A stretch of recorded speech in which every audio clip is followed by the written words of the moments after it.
ஒரு medium size தக்காளி இப்படி நறுக்கி வச்சுக்கோங்க. ஒரு மீடியம் சைஸ் வெங்காயம் இப்படி நறுக்கி வச்சுக்கோங்க. 2 ஊசி மிளகா இப்படி நறுக்கி வச்சுக்கோங்க. ஒரே ஒரு கேரட்டை வந்து தோல் சீவிட்டு இந்த மாதிரி சீச்சு வச்சுக்கோங்க. ஒரு கரண்டி பட்டாணியை வந்து நாளே ஊற வச்சு அதுக்கப்புறம் வேக வச்சு தண்ணி எடுத்து இப்படி வச்சுக்கோங்க. இந்த டம்ளரால் ஒரு டம்ளர் ரவை எடுத்துக்கோங்க. இந்த ஸ்பூனால் ஒரு ஸ்பூன் மிளகாத்தூள், இந்த ஸ்பூனால் 1/2 ஸ்பூன் வந்து மஞ்சத்தூள், தேவையான அளவு நல்லெண்ணெய், தேவையான அளவு நெய். இந்த சின்ன ஸ்பூனால் ஒரு ஸ்பூன் கடலைப்பருப்பு, ஒரு ஸ்பூன் உளுந்தம்பருப்பு, ஒரு ஸ்பூன் கடுகு. வந்து நம்ம வெறுமனே ரவையை வறுத்துக்கலாம்.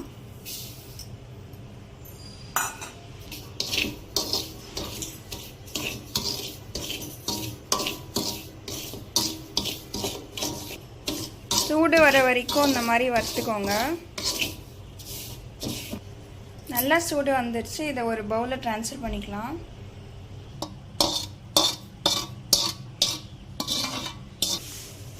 தேவையான அளவு நல்லெண்ணெய் ஊற்றிக்கோங்க.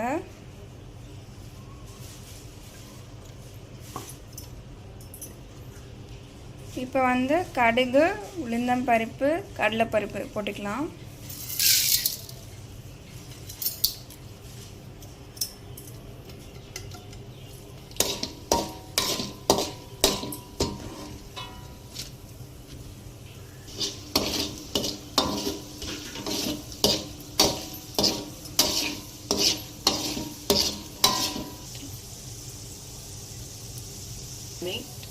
எல்லாமே நல்லா பொரிஞ்சிருச்சு.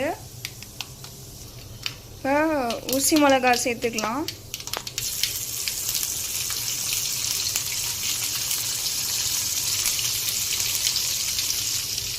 ஒரு பெரிய வெங்காயம்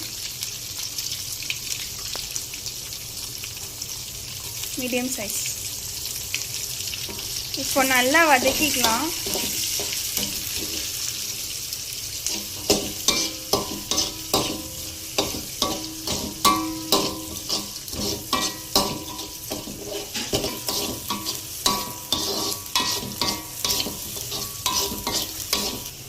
இப்போ நல்லா வதங்கிடுச்சு. இப்போ தக்காளி போட்டுக்கலாம்.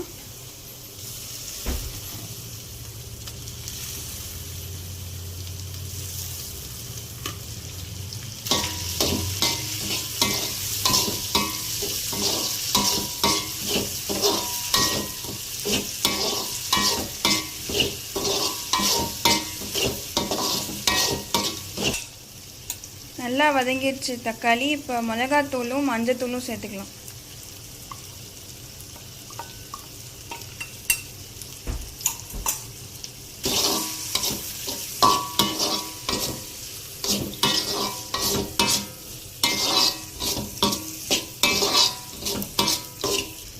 தேவையான அளவு உப்பு போட்டுக்கோங்க.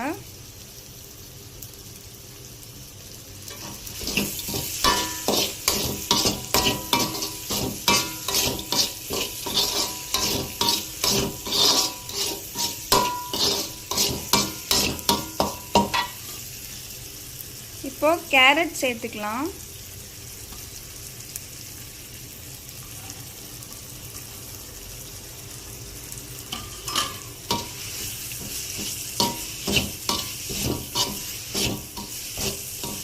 கொஞ்சம் வதங்கினோன்னா பட்டாணி சேர்த்துக்கோங்க.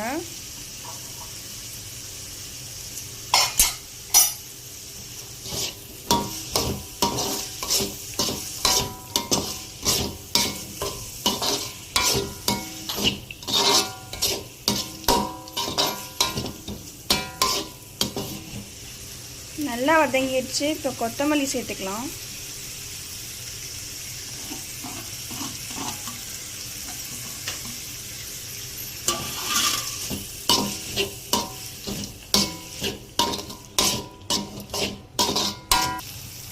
தேவையான அளவு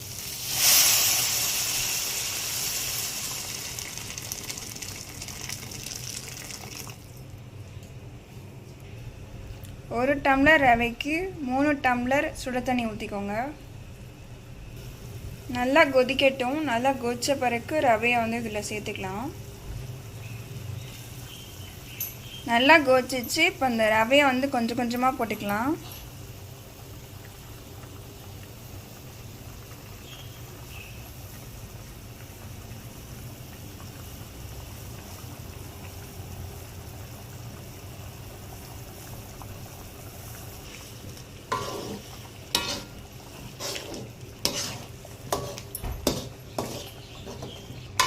நல்லா கொதிச்சோன்னா ரவையை இந்த மாதிரி நான் இப்போ போட்டேன் இல்லை, சலிக்கிற மாதிரி போட்டால் தான் கட்டிப்படாமல் இருக்கும். நல்லா கொதிக்கிற தண்ணியில்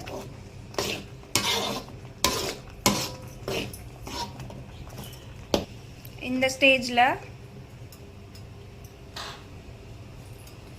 2 ஸ்பூன் நெய் ஊற்றிக்கோங்க. இந்த மாதிரி கொஞ்சம் பெரிய ஸ்பூனால்.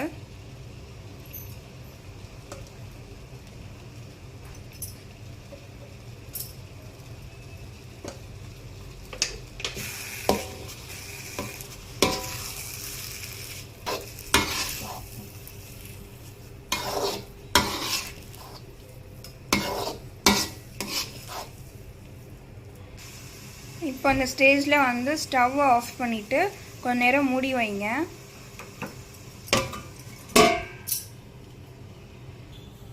ஃபைவ் மினிட்ஸ் ஆயிடுச்சு. திறந்து பார்க்கலாம். நல்லா வெந்துடுச்சு பாருங்க, அல்வா துண்டு மாதிரி.